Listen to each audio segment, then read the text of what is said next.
अस्सलाम वालेकुम एवरीवन। आज का जो हमारा टॉपिक है वो है introduction to sequential circuits.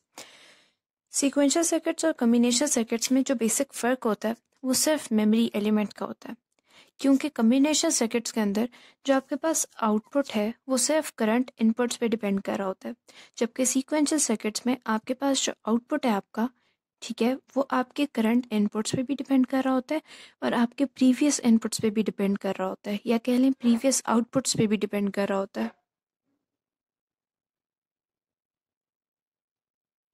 Like for example अगर हम इस डायग्राम को देखें तो यहाँ पे अगर हमारे पास यहाँ से इनपुट्स आए, ठीक है, और हमारे पास एक स्पेसिफिक आउटपुट आया।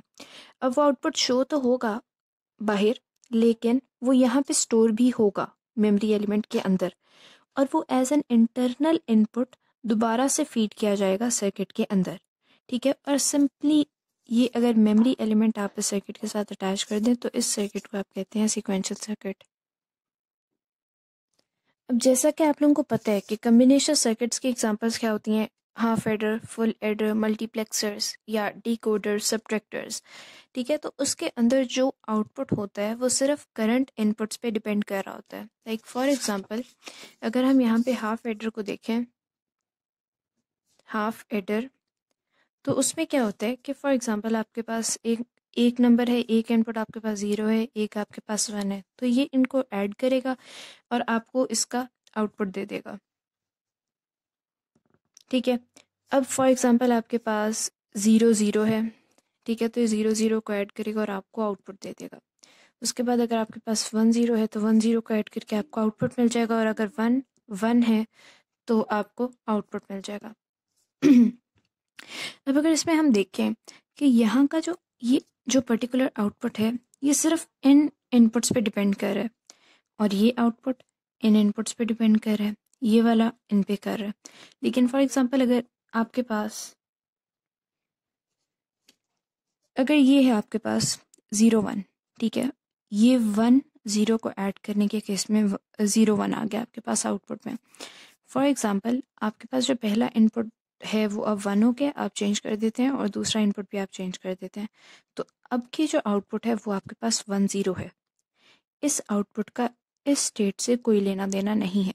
जो आपकी करंट आउटपुट है वो आपकी करंट इनपुट पे डिपेंड कर रही है, जबकि सीक्वेंशियल सर्किट्स में ऐसा नहीं होता। उसमें जो आपकी प्रीवियस आउटपुट है वो बेसिकली एक मेमोरी एलिमेंट के थ्रू स्टोर हो जाती है, और वो अगली साइकिल में या अगले इनपुट्स के साथ वो यूज़ होती है और एक नया आउटपुट जनरेट होता है।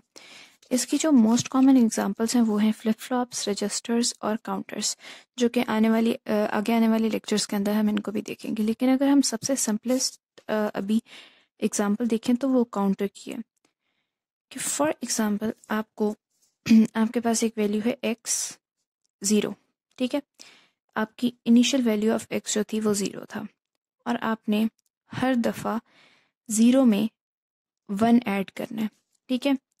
पहली बारी में आपने 0 में 1 ऐड किया तो आपके पास 1 आ गया, ठीक हो गया। दूसरी बारी में अब x की वैल्यू 1 हो चुकी है, अब आप x की इनिशियल वैल्यू नहीं ले सकते। अब जो प्रीवियस आउटपुट था आप x का वो यूज़ कर रहे हैं और एक नया इनपुट दे रहे हैं 1 की फॉर्म में, तो ये आपके पास 2 आ गया। अब उससे नेक्स्ट टाइम थर्ड आइट्रेशन में आप प्रीवियस आउटपुट यानी सेकंड आइट्रेशन के आउटपुट को यूज़ करेंगे और एक नया इनपुट देंगे, तो आपके पास 3 आएगा। अब अगर हम इस काउंटर के केस में देखें तो हमारे पास जो भी आउटपुट है वो सिर्फ उसकी करंट स्टेट नहीं, बल्कि ये करंट इनपुट है, उसकी करंट इनपुट, और ये उसका प्रीवियस आउटपुट है, इन दोनों पे डिपेंड कर रहा है ये आउटपुट आपका। तो ये एक एग्जांपल है सीक्वेंशियल सर्किट्स की।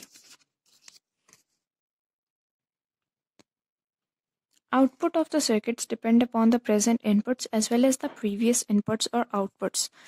अब अगर इस केस में हम देखें काउंटर के केस में, तो फॉर एग्जांपल इस केस में इनपुट 2 होता तो यहाँ पे आपके पास 3 आ जाता। फॉर एग्जांपल अगर आपके पास 1 + 2 है और आपके पास आंसर 3 है, और फिर आपके पास 3 + 1 है और आंसर आपके पास 4 है, तो ये 4 जो है ये बेसिकली इस आउटपुट पे भी डिपेंड कर रहा है और इस इनपुट पे भी डिपेंड कर रहा है, क्योंकि अगर ये 2 था तो ही 3 आया, और अगर ये 3 था तो ये यहाँ पे फीड हुआ और तभी आपका आंसर जो है वो 4 आया।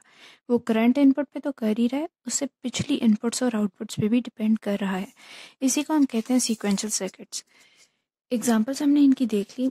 अब अगर हम इनकी टाइप्स के बारे में बात करें तो उसकी दो टाइप्स हैं बेसिक, सिंक्रोनस सर्किट्स और एसिंक्रोनस सर्किट्स। अगर हम सिंक्रोनस सर्किट्स की बात करें तो इसके अंदर जो आपका आउटपुट है वो एक सिंक्रोनाइज्ड मैनर के अंदर चेंज होता है, या फिर आप कह लें कि सीक्वेंशियल आउटपुट्स होते हैं। आपको पता होता है कि किस टाइम आउटपुट ने चेंज होना है और कब होना है। लेकिन ये जो सिंक्रोनस सर्किट्स होते हैं इसमें रेंडमली चेंज होते हैं आउटपुट्स आपके, ठीक है।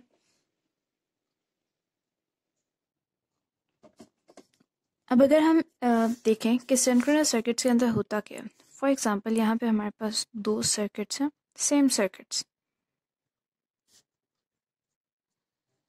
ठीक है। और अभी आप इग्नोर करेंगे सर्किट्स क्या हैं, क्योंकि बेसिकली इसको हम लैच कहते हैं और ये आगे आने वाले लेक्चर्स के अंदर हम कवर करेंगे। ये एक सीक्वेंशियल सर्किट ही है। अब अगर तो ये एस और आर वेरी हों और आपके पास आउटपुट जो हैं वो क्यू नॉट और क्यू भी वेरी करें, तो ये एक नॉर्मल चीज़ है, क्योंकि हम इनपुट्स को वेरी कर रहे हैं तो आउटपुट्स भी वेरी हो रहे हैं। लेकिन फॉर एग्जांपल समटाइम्स ऐसा होता है कि इनपुट्स आपके वेरी कर जाते हैं due to an external signal like noise etcetera. Noise की वजह से सिग्नल चेंज हो और आपका आउटपुट चेंज हो जाए, जो कि आप ना चाहते हो, यानी रैंडम मैनर के अंदर आपका जो आउटपुट है वो चेंज हो, ठीक है। अगर हम इसी सर्किट के साथ एक कंट्रोल सिग्नल लगा दें तो क्या होगा। तो ये होगा कि बेसिकली आउटपुट्स की जो वेरिएशन है कि आउटपुट्स ने किस टाइम पे वेरी करना है, कब वेरी करना है, कितने टाइम के बाद करना है, तो वो मेनली इस कंट्रोल सिग्नल के ऊपर डिपेंड करना शुरू हो जाता है। इनके ऊपर भी करता है मगर मेनली वो कंट्रोल सिग्नल के ऊपर डिपेंड करता है। तो तब जो आपके पास आउटपुट्स हैं वो सिंक्रोनाइज्ड मैनर के अंदर चेंज हो रहे होते हैं, तो उस सर्किट को हम कहते हैं सिंक्रोनाइज सर्किट। और अगर वो आपके पास कंट्रोल इनपुट ना हो या कंट्रोल सिग्नल ना हो तो तब हम कहते हैं कि एसिंक्रोनस सर्किट्स हैं। तो आज का हमारा लेक्चर इतना ही था। आई होप कि आप लोगों को अच्छा लगा होगा। अगर अच्छा लगा तो वीडियो को लाइक करें और चैनल को सब्सक्राइब करें। Thank you.